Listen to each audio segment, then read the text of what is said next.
I don't know how to start the video, but I know that driving from Vancouver, Canada to Mexico, I would like to have known a lot more things before driving here. So my video will just be about that and what you need to know driving with your foreign vehicle in Mexico, and then also what you need to have before you actually get to the border, and what you'll need to get. So first of all, there's your driver license, obviously, and you need to pay you'll have to pay a permiso, so like a permission to actually drive your vehicle. There's two charges, one that's refundable. One of the refundable, it's about $600 Canadian. They charge in USD, so it rounds up to $600 Canadian, and you get this right when you get into the border. So right when you get to the border, you're able to go through, which I do not recommend, because if you go through the border, US and Mexico border is different. They don't really pull you over. You could just go through and not get any of your documents, and I would not recommend that, because if you get pulled over in those checkpoints, that's when you're going to get dinged. They could tow your car, and they could ask you for money. They will ask you for money. So what I would recommend is pulling over, asking where where you could get your FME. FME is like a tourist visa, where they give it to you. They tell you how much time you could stay in Mexico. For Canadian USA citizens, you're able to stay within 6 months. They're usually very good with that. They let me stay within 6 months, and I've been coming back and forth for a couple of years now. So they'll want you to get you'll need to have your insurance, your registration and ownership, that you own the car. If you do have a lease on the car, on the website, I do believe they say that you need permission from the lender.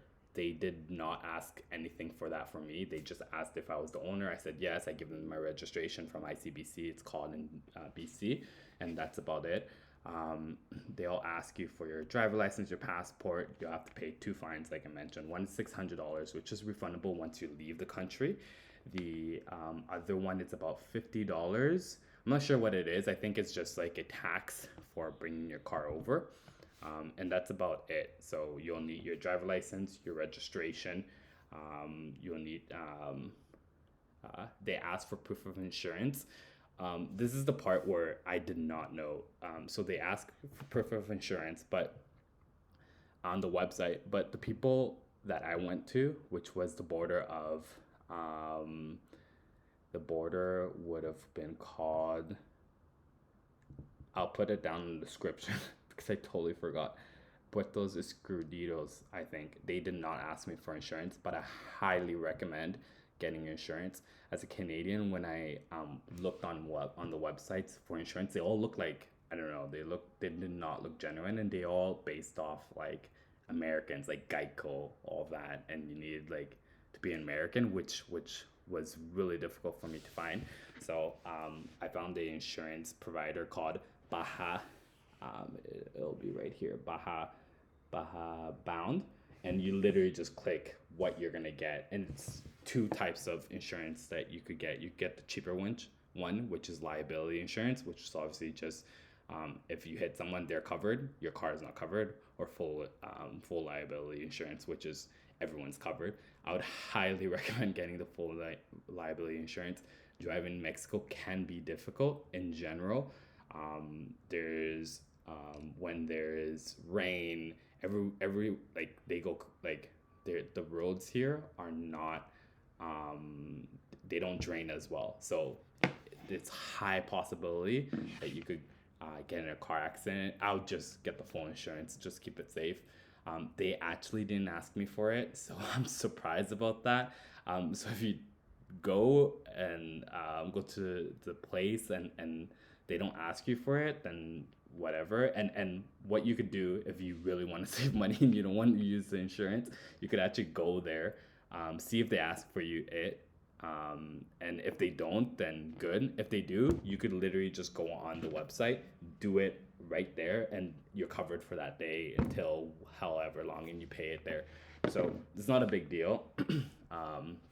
But I know that some people would just, it's expensive, right? So you could if you really want, you don't have to pay for it, or at least where I went. So those are a couple things that um, you need. So your driver license, your passport, obviously, your proof of ownership. Um, those are the three things that they actually asked me, and then obviously to pay. Once you're in Mexico, you're done finishing that. Wherever you're going, I went to Mexico City, but before I went to Mexico City, I actually drove to Monterrey. Um, there will be checkpoints, so checkpoints through um, the highways. I highly recommend using if you can, the toll bridge, the toll, like they call it cuentas, and it's like tolls basically. They're a lot safer. I believe, they're federal, so meaning that if there is a checkpoint, it's more of the federales or the immigration. The reason why I say this is because I went through a non toll bridge going to Monterrey, and there are three types of police, I believe, or four types of people, four types of departments. It's very confusing. There's the federales, immigration, national policía, and then policía loca, um, like uh, like just police, and then transit police. I don't know, transit police. It's very confusing. Anyways, um, a lot of the national police and the state police, do ask for bribes. They'll find any excuse to try to get money from you.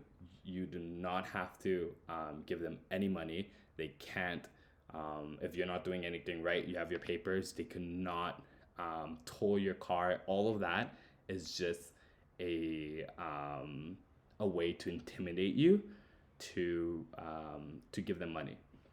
One other thing too, because I just said go to a toll bridge. Toll bridges do not use credit cards at all, debit cards at all. You need money. You need efectivo.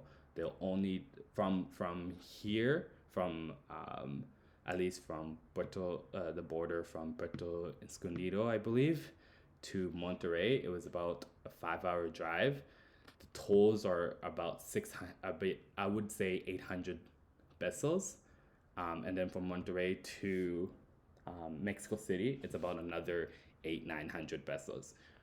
You need cash. You would not, and the worst part is that, let's say you're like, you don't want to take so much cash, so you're just gonna stop by cities or it's hard. In Mexico City, it's a cash system economy, and on top of that, they make it very hard to take out money because there's barely any ATMs. And if you want to take cash back or something from an Oxco, which is equivalent to 7-Eleven, you won't be able to unless you have a Mexican card. So you can't do cash withdrawals on anything. You need cash. What I would recommend doing is putting your cash underneath your sock and doing that, because or putting it inside your socks in your shoes. Just do that. Keep 1,000 pesos. You'll be fine with that with the cuentas if you're going to Monterrey or Mexico City, because they will stop you. They will ask you to get out of your car, which you don't have to. I'll just comply, especially if you don't speak any Spanish, then just be like, I don't understand. They'll probably let you go. I'm pretty sure they took me out of the car and everything because I do speak Spanish and my name is very Hispanic. So they started talking to me, just told me to get out of the car. I just complied. I was just like, whatever. There's a couple questions they ask you. I feel like they're just like questions to see like how wealthy you are. They ask you, what do you do? What are you gonna do here? Just say you're a student or retired. Like if you say that you're in finance, a doctor, or anything, their eyes will lit up and they'll be like, this guy has money. We need to try to get as much money as them. Let's get our bag. That's what they're gonna say. So just say that you're a student or you're retired. Honestly, it's the best thing. Speak as little Spanish, even though you know Spanish. Just speak as little Spanish as you can, just to get on your way. What other things? If you're going to Mexico City, there's one thing that just happened to me as well.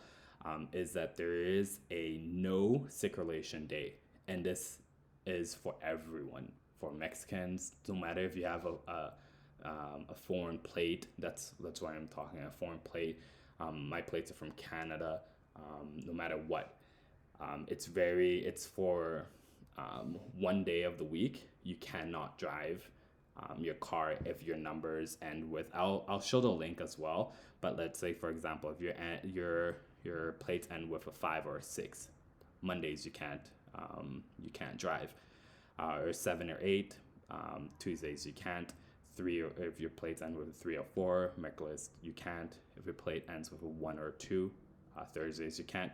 If your plate ends with a 9 or a 0, Fridays you can't. And this doesn't mean the last digit of your plate, because my last character of my plate is a letter. It means whenever your number stops at, that's when it is.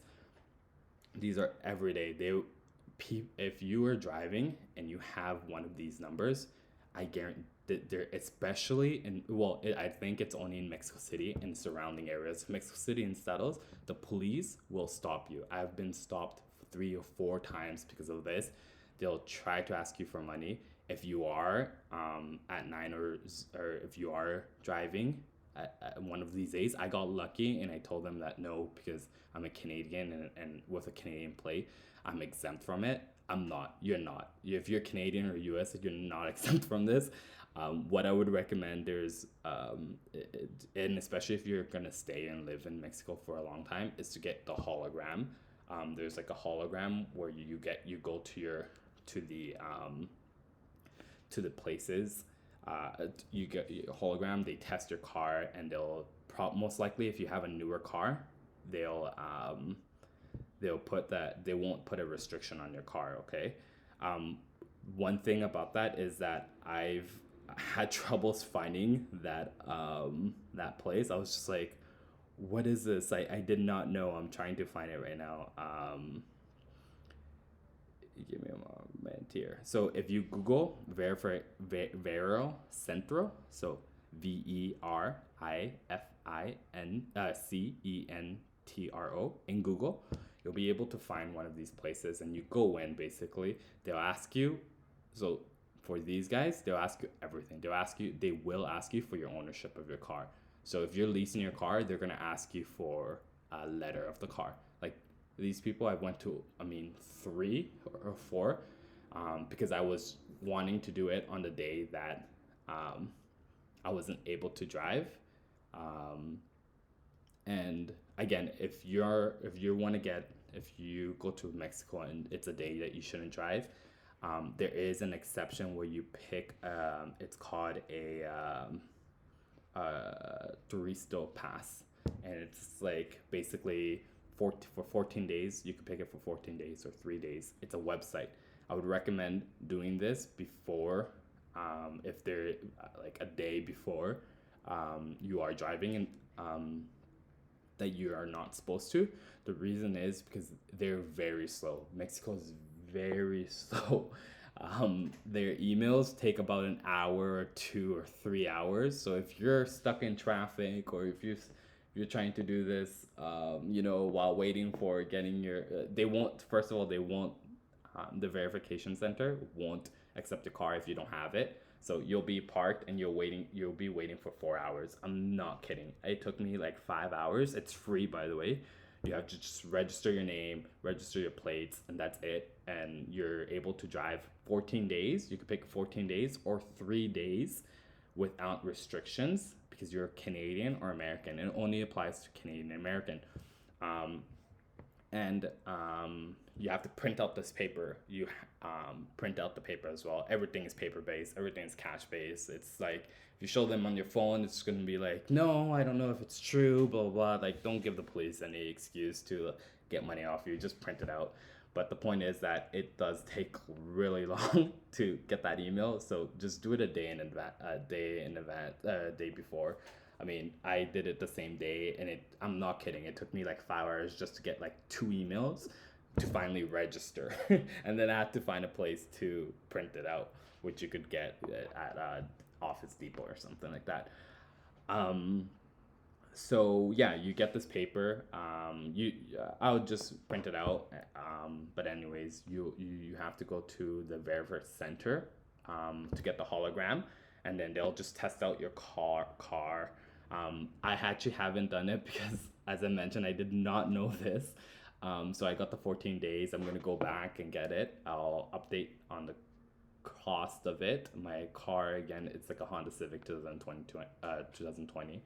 Um, I think the cost ranges from like 3,000 pesos or something like that. So not too much, but it's worth it. I mean, you don't want to have restrictions, and I believe the restrictions for us not driving as well is from like 5 a.m. to 10 p.m. I'm gonna put down the link on the bottom for all this information about the no separation day, because especially if you're going to Mexico City, I'm telling you, I'm not even joking, the cops will wanna get money from you, or they're gonna threaten to tow your car. I was lucky that I spoke Spanish and I was able to be like, no, Canadians and Americans are exempt from this, blah blah blah. They're not, and the people that stop me are the National Guards. So as well, there's again like the people that should be enforcing, and especially in Mexico City. I don't know about any other place, but I know in Mexico City will be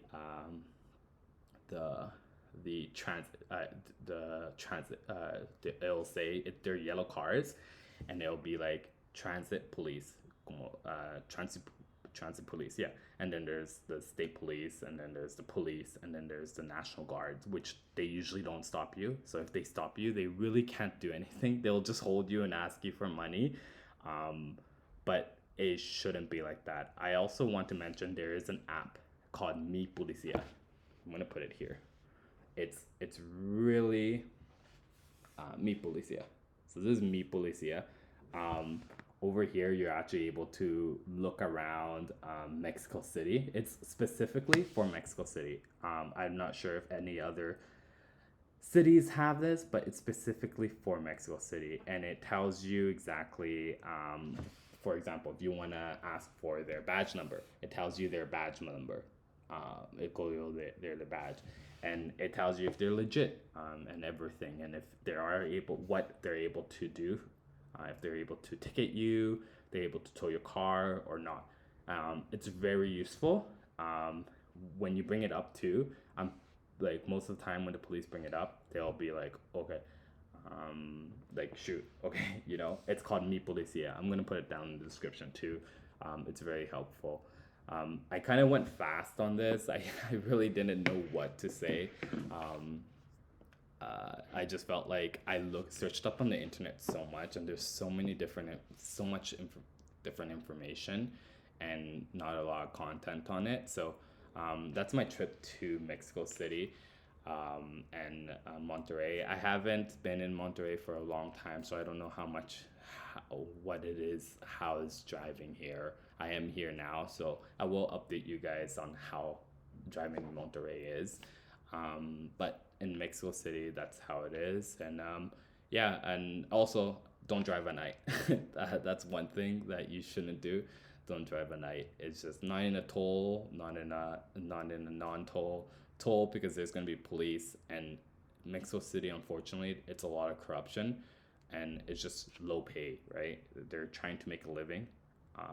They're trying to feed their families. So how are they going to feed their families with foreigners like us that are not educated with their laws, So just avoid that. And it's scary. And you won't be able to see all the potholes. Trust me, there's a lot of potholes, and it'll ruin your tires. It's happened. Well, thank you for watching. If you guys do have any additional comments, any additional questions, let me know in the comment section. Yeah, just let me know. I'll try to reply as quickly. I mean, I don't know if this is going to reach out to anyone. So yeah, thanks. Bye.